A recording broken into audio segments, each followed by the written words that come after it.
Hello students, मैं JP Agnihotri. आज मैं क्लास 11th की केमिस्ट्री के first unit some basic concept of chemistry का नेक्स्ट पार्ट बताने जा रहा हूँ, जिसमें 2 पॉइंट हैं। एक फर्स्ट में है डाल्टन्स एटॉमिक थ्योरी, डाल्टन का परमाणु सिद्धांत है, और सेकंड में हम पॉइंट में बताएंगे आपको एलिमेंट्स, एटम एंड मॉलिक्यूल्स। तत्व, एलिमेंट्स यानी तत्व, एटम यानी परमाणु और अणु की अवधारणा के बारे में। अब यहाँ पर हम सबसे पहले आपको ले सुनते हैं डाल्टन्स एटॉमिक थ्योरी। डाल्टन ने विभिन्न रासायनिक संयोग के नियमों, विभिन्न रासायनिक संयोग के नियमों के अध्ययन के पश्चात, लॉ ऑफ केमिकल कॉम्बिनेशंस के अध्ययन के पश्चात उन्होंने अपना परमाणु सिद्धांत दिया था। डाल्टन ने यह सिद्धांत सन 1808 में दिया था। इसकी कुछ मूलभूत अवधारणाएं हैं जिसे अपने को याद रखना है, क्योंकि ये अवधारणाएं परीक्षा में भी आती है। इसमें यद्यपि बहुत सारे पॉइंट्स हैं, लेकिन इसमें 6 या 7 पॉइंट्स जो हैं तो बहुत महत्वपूर्ण हैं, जिनमें सबसे पहले नंबर 1 में आता है परमाणु पदार्थ का सबसे छोटा, वेरी स्मॉलेस्ट, सबसे छोटा कण है, जिसे हम अविभाज्य कण के रूप में भी कह सकते हैं। दूसरा पॉइंट है इसमें, यहां पर किसी भी एक ही पदार्थ में के परमाणु या जो एलिमेंट्स होता है, तत्व के परमाणु सदैव एक प्रकार के होते हैं, और दूसरे प्रकार के सब्सटेंस में, दूसरे प्रकार के तत्व में परमाणु दूसरे प्रकार के होते हैं। मतलब अलग अलग प्रकार के एलिमेंट्स अलग अलग प्रकार के एटम रखते हैं। कहने का मतलब ये हुआ कि सभी तत्वों के परमाणु आपस में डिफरेंट होते हैं, अलग अलग प्रकार के होते हैं, सेम नहीं हो सकते हैं। इसका मतलब ये हुआ। अगला पॉइंट है इसमें, पदार्थ का सबसे सूक्ष्मतम कण परमाणु होगा, परमाणु होता है। इस परमाणु में इस जो भी सब्सटेंस होगा उसके सभी, लगभग सभी गुण मौजूद रहते हैं। अगला पॉइंट है इसमें,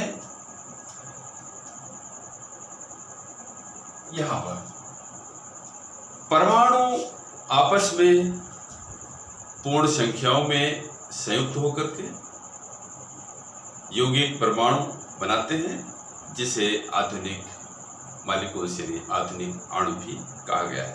इस तरह से डाल्टन ने अपने परमाणु सिद्धांत में ये बहुत सारी अवधारणाएं दिया था। इसको आप चाहें तो यहाँ पर लिखा हुआ है बोर्ड में, इसको आप नोट भी कर सकते हैं। और आगे हम अब आपको second point, elements, second point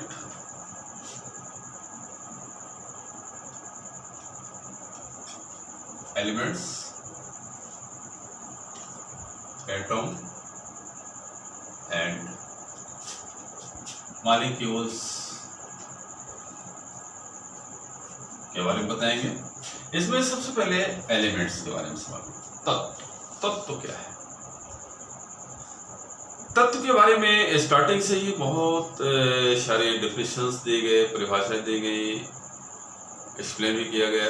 इसमें सबसे पहले रॉबर्ट बॉयल ने सन 1660 में एक अपने मत दिया, जिसके अनुसार उन्होंने बताया कि तत्व ऐसा सबसे सूक्ष्मतम, शुद्धतम पदार्थ है जिसे और अधिक शुद्धतम अवस्था में प्राप्त नहीं किया जा सकता है। मतलब वो पदार्थों की श्रेणी में सबसे लोएस्ट पॉइंट में आता है, यानी इसमें और अब अधिक सरल कण नहीं हो सकते हैं। सबसे सरलतम कणों से मिलकर बना हुआ पदार्थ ही एलिमेंट्स अर्थात तत्व कहलाता है। इसके बाद लेवर्जर ने भी इसको इसी रूप में कुछ दिया, जिसमें उन्होंने बताया कि एलिमेंट्स यानी तत्व पदार्थ का एक ऐसा सरलतम रूप है जिसे और अधिक सरलतम अवस्था में किसी भी परिस्थिति में, चाहे वो भौतिक विधि से हो या रासायनिक विधि से हो, और अधिक सरलतम पोजीशन पे नहीं लाया जा सकता है। एट लास्ट अंत में जो आधुनिक मॉडर्न एलिमेंट्स की परिभाषा बनी, उसको अपने को ध्यान में रखना है यहाँ पर कि एलिमेंट्स यानी पदार्थ में विभिन्न प्रकार के परमाणु नहीं हो सकते हैं, उसमें एक ही प्रकार के परमाणु हो सकते हैं। अर्थात एक ही प्रकार के परमाणुओं से मिलकर बना पदार्थ तत्व कहलाता है। इस परिभाषा को हमेशा ध्यान रखना है। फिर से आप सुन लें, एक ही प्रकार के सेम टाइप ऑफ एटम, यानी एक ही प्रकार के परमाणुओं से मिलकर बना पदार्थ तत्व कहेगा, एलिमेंट्स कहलाता है। That's all. इस तरह से आप तत्व की परिभाषा आसानी से कह सकते हैं। अब इसके बाद आता है एटम, परमाणु। परमाणु किसे कहते हैं? परमाणु में सबसे महत्वपूर्ण चीज है कि परमाणु पदार्थ का वह सबसे वेरी स्मॉलेस्ट पार्टिकल, सबसे छोटा कण है जो फ्री स्टेज यानी स्वतंत्र अवस्था में तो नहीं रह सकता है, किंतु रासायनिक क्रिया में भाग लेता है। कहने का मतलब ये कि यदि कोई भी सब्सटेंस होगा वो किसी भी रूप में है, मॉलिक्यूलर रूप में है, यदि आणविक अवस्था में है तो आणविक अवस्था में वो भाग नहीं लेगा, मतलब उसको अणु टूट करके पहले परमाणु में कन्वर्ट होगा, वो एटॉमिक पोजीशन पे आएगा। तो परमाणु यानी एटम यानी परमाणु हम किसे कह सकते हैं? पदार्थ का वह सूक्ष्मतम कण, स्मॉल नहीं स्मॉलेस्ट, वह सूक्ष्मतम कण जो स्वतंत्र अवस्था में यानी फ्री स्टेज पे नहीं रह सकता है, किंतु रासायनिक अभिक्रिया में, केमिकल रिएक्शन में पार्टिसिपेट करता है, भाग लेता है, परमाणु कहलाता है। करेक्ट। अब इसके बाद आगे आता है मॉलिक्यूल्स। मॉलिक्यूल्स भी किसी भी पदार्थ का सूक्ष्म कण है, बट इट इज नॉट सूक्ष्म, मतलब ये स्मॉलेस्ट नहीं है, स्मॉल पार्टिकल्स आप इसको बोल सकते हैं। इसमें पदार्थ के सभी गुण मौजूद रहते हैं। यह एक परमाणुक, द्विपरमाणुक या बहुपरमाणुक हो सकता है, यानी किसी एक अणु में एक परमाणु हो सकते हैं, एक से अधिक परमाणु हो सकते हैं। अणु मोस्टली दो प्रकार के होते हैं, एक समपरमाणु, दूसरे विषम परमाणु। अब यहां पर ध्यान रखना है समपरमाणु और विषम परमाणु, अर्थात होमोएटॉमिक एंड हेटेरोएटॉमिक।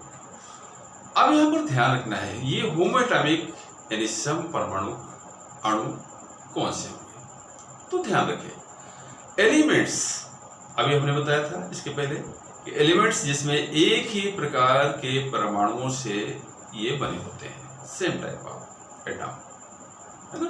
तो यहाँ पर जो होमोएटॉमिक होगा यानी समपरमाणु निश्चित रूप से एलिमेंट्स के अणु होंगे, और हेटेरोएटॉमिक जो मॉलिक्यूल्स होते हैं वो कंपाउंड्स के होते हैं, यौगिकों के होते हैं। जैसे होमोएटॉमिक में आप ले लें जैसे H2, Cl2, Br2, N2 आदि आदि आदि। इस तरह से चूंकि ये एलिमेंट्स हैं, एलिमेंट्स के एक सेम टाइप ऑफ एटम यहाँ पर प्रेजेंट रहते हैं, मौजूद रहते हैं और मॉलिक्यूल्स बनते हैं। अब यहाँ पर होमोएटॉमिक में अपने को ध्यान में रखना है कि ये भी आप कई तरह से के हो सकते हैं, जैसे मोनोएटॉमिक है, डाईएटॉमिक है, ट्राईएटॉमिक, या आप केमिस्ट्री की भाषा में डाई के बाद सीधे पॉली भी बोल सकते हैं, तो पॉलीएटॉमिक होते हैं। Monoatomic mostly maximum elements monoatomic रखते हैं। इनमें से जो जैसे यदि हम गैसेस लें, इनर्ट गैसेस के बारे में हम देखें तो चाहे वो हीलियम हो, नियॉन हो, आर्गन हो, क्रिप्टॉन हो और जिनान आदि वे गैसें हैं, ये मोनोएटॉमिक हैं, एक परमाणु है, अणु बनाती है। डाईएटॉमिक में आप देख ही रहे हैं, आदर्श गैसें जो होती हैं, खासतौर पे आइडियल गैसेस, चाहे वो ऑक्सीजन हो, नाइट्रोजन हो, हाइड्रोजन हो, क्लोरीन हो, ब्रोमीन, ये सब, इसीलिए इनको H2, O2, Cl2, N2, Br2 वगैरह के रूप में रखते हैं। द्विपरमाणु हैं, डायटॉमिक हैं। ट्राई में भी आपने देखा होगा, ओजोन के बारे में आपको मालूम है, ओजोन O3 डायटॉमिक है। इसके बाद भी बहुत सारे सब्सटेंस हैं, बहुत सारे एलिमेंट्स हैं, जैसे फास्फोरस को आप ले लो, P4 पोजीशन पाया जाता है, सल्फर एसिड पोजीशन पर जाता है। तो इस तरह से इनकी जो परमाणुता है, एक अणु में जितने परमाणु होंगे उसकी एटॉमिसिटी कहलाती है, परमाणुता कहलाती है। अब दूसरे जो आते हैं हेट्रो, उसमें खास तौर पे कंपाउंड्स आते हैं, यौगिक आते हैं। यौगिक में minimum 2 type of atom in presents, 2 तरह के परमाणु कम से कम मौजूद होंगे, इसलिए ये हेट्रो कहलाता है, विषम परमाणु को, है ना। तो यहाँ पर आपको ध्यान में रखना है, टोटल ऑफ जितना भी कंपाउंड्स होगा, कोई भी कंपाउंड्स होगा, वो विषम परमाणु होता है, हेट्रो एटॉमिक होता है। जैसे आप पानी में देख लें, H2O में आप देखेंगे यहाँ पर ये H के 2 और ऑक्सीजन, यानी इसमें 2 H2O है, इसमें हाइड्रोजन और ऑक्सीजन, ये 2 डिफरेंट एटम, डिफरेंट एलिमेंट्स, मतलब इसीलिए इसको हम विषम परमाणु अणु की श्रेणी में रखते हैं। HCl आप देख लें, HCl में एक H है, Cl अलग है, इस तरह से ये विषम परमाणु अणु होते हैं। इस तरह से यहाँ पर हमने आपको डाल्टन्स एटॉमिक थ्योरी के साथ साथ में एलिमेंट्स, एटम और मॉलिक्यूल्स के बारे में क्लियर कर दिया है। यहाँ पर यदि कोई ऐसा पॉइंट आपको समझ में आता है कि हमें और भी जानना चाहिए इसके बारे में, तो आप कमेंट्स बॉक्स में कमेंट कर सकते हैं, हम उसको निश्चित रूप से आपका सॉल्व करने की कोशिश करेंगे। आज के लिए इतना ही, आगे नेक्स्ट पार्ट में देखेंगे। Thank you.